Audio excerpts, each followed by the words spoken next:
Hi guys, Lindsay. In this video I am going to show you how to fix the issue with pictures not showing up in gallery. And if you have a SD card in your phone, that is the first culprit. Guys, there are a lot of SD cards on the market that are poorly manufactured and they will just last a short time. They will cause you to lose your data and your important files. And sometimes you see some pictures showing up and some pictures not. So guys, I'm going to show you exactly how to fix this. If this is a SD card issue, it can be that your SD card is not being read properly. So guys, you will have to probably take it out, put it back in.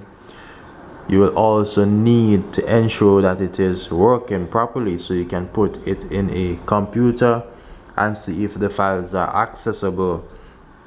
What we're going to do to really rectify this issue, if your phone is not showing the pictures and for some reason you don't have an SD card in your phone, you want to head over to apps.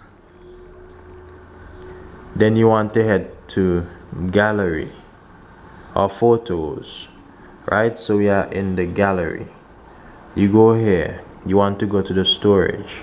We are going to clear the cache and also clear the data, right guys? You need to clear this. The importance of clearing this is because there are some persons who use third-party apps that can create different settings within your phone.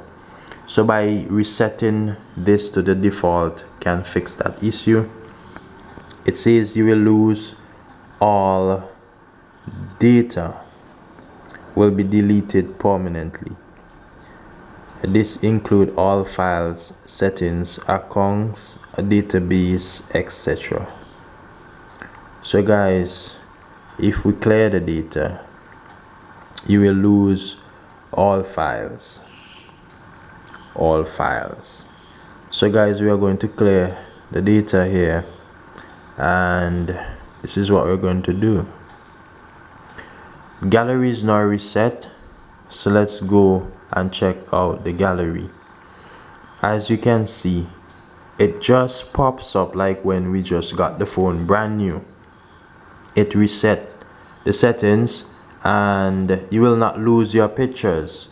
You will be able to view all your photos, but the settings are being reset to the factory settings, guys. So this is how you can fix the issue. If this was helpful, like, share, subscribe, and all of that good stuff. And don't get frustrated, guys. If it is a SD card issue, examine your SD card. And also, try and buy legit SD card. There are a lot of crappy brands out there, so stick with something that is legit, that will give you a good service, even if you have to pay the extra bucks for the quality. So guys, I'm Lens. Like, share, subscribe, and all of that good stuff. I'll see you soon.